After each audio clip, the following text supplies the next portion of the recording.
Welcome to the Steele Rabbit Podcast. I'm Jessica Rouge. Join us for candid conversations on adult intimacy and relationships, where we embrace the sensual, the provocative, and the unexpected. Let's dive deep into a world of passion and pleasure. Are you ready to come with me?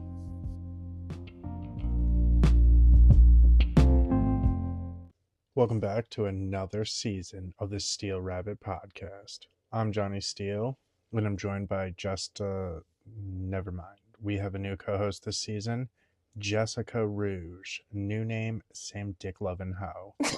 Welcome. Wow, thanks. Thanks for having me. You can't say that I didn't give you the introduction of a lifetime. The introduction I deserve. It's, you're welcome. New name, still spitting game. Mm-hmm. That's what she's spitting. I don't spit, I swore. You guys heard nothing. It's good to be back. How exciting is this? It is. It's been a while. Have you guys missed us? They've been listening to our old episodes, like jerking off. I sometimes do that. Listen to the old episodes, and Don't we all? It's my voice. It's very therapeutic for me during a masturbatory session. And I'm not sorry. So what's been happening? Well, first, let's just Sorry. Shut it down. I'm excited. I can't help it. What inspired your new name? Yeah. I suppose we should probably cover that. The elephant in the room. Well, originally, that's what I'm looking for. Originally, I guess Just a Snow Bunny was more of a joke, wasn't it? It was more of a gimmick. It was never going to be anything that stuck, and except for the tattoo on my ass. That's just funny.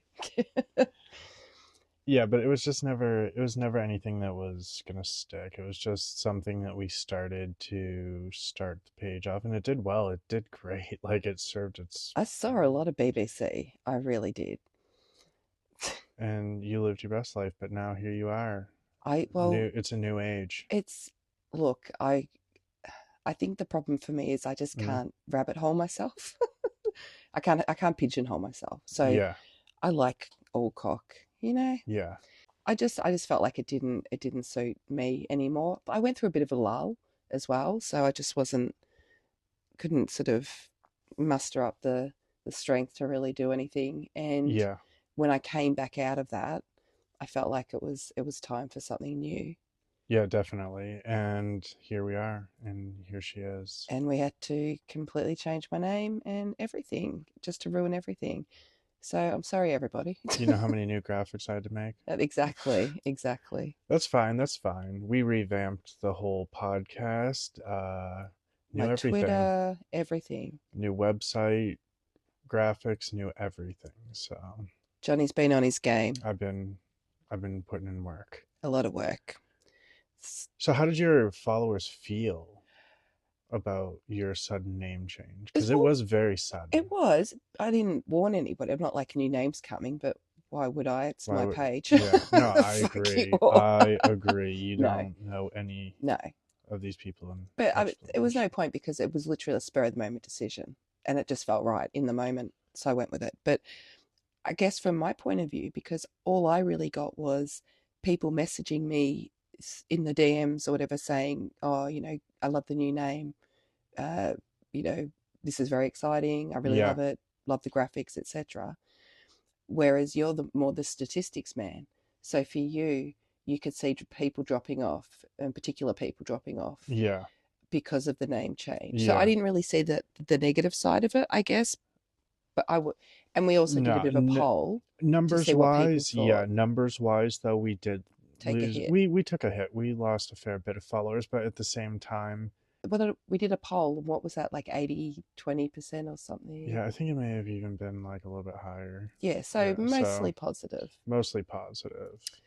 I like how you call it our page, our numbers, because Johnny does all my legwork. I'm the behind the scenes. Like, who else is going to do all this shit? I know. Like, somebody has to be the brains of the outfit, all right? I just provide the images and you do Somebody everything else. has to be the brains of the outfit. I mean, obviously I do the chats and all that. Anyway, but yeah, so it wasn't negative for me. I didn't see the negativity of it. I just heard from you some bits and pieces, but it didn't particularly bother me in the least. So no, yeah, and right. the thing is, we tried to integrate the podcast slowly into it, That was the and whole reason for a Twitter in the lot first of place.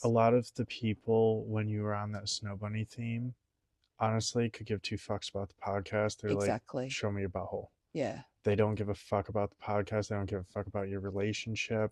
They don't care about hearing any types of anything. Just show them your butthole, and that's all they wanted. So for that demographic to move on, I'm absolutely fine with that. Like, not a disappointment. it's not, nobody's upset. So, and So you didn't have to show your butthole. So that time. So what has been happening? Can I say that now, or am I still coming in too early with my excitement? Give it to them. Give it to the people. Well, you've got a girlfriend. Allegedly. I've seen her in the flesh. She's real. Have you been going through my DMs? How did you guys meet, though? Just for because the people that are listening to this are probably wondering, how do we meet people? Yeah, so actually it's a really funny story with her. So when Jess and I first kind of started our open relationship and we made Tinder accounts and all this approximately 3 years ago, I had actually talked to her and like nothing kind of came of it. Like it was like we chatted and it was nice and all of that, and but just like it was a weird point. Like it was hard for me to make plans and stuff that time. It was very early on, and it wasn't like the situation that we're in now, so it just didn't work out for whatever reason. And nearly 3 years on, fast forward 3 years. yeah, and I come across her profile again and I was just like, we'll see how it goes. And I swiped right, and then I think like a couple days later she swiped right and we matched again. And I hit her up and we were chatting, and then it's super crazy because we were probably chatting for about like a few days at that point, and then all of a sudden, like, I was going through the contacts on my phone and I still had her phone number from 3 years previous in my like contacts. That's how often he cleans out his contacts. I'm about the same though. And it was wild. It was wild to me. I was just like, oh my God, is this your same number still? And she's like, yes. And it was so crazy that we both like remembered each other because it was very minimal interaction. It didn't, it wasn't. And you never actually physically met? No. Yeah. So, it was just a little bit of chatting. You know how Tinder goes.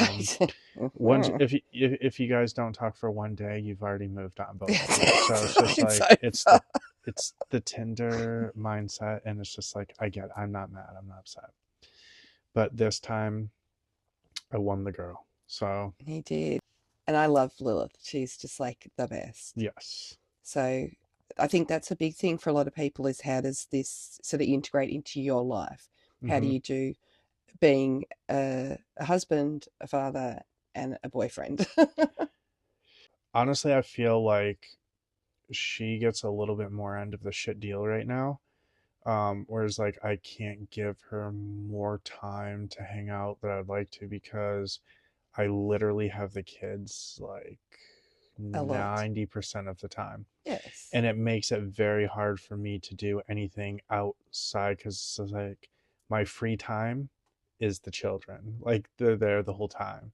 So it makes I have a very limited schedule.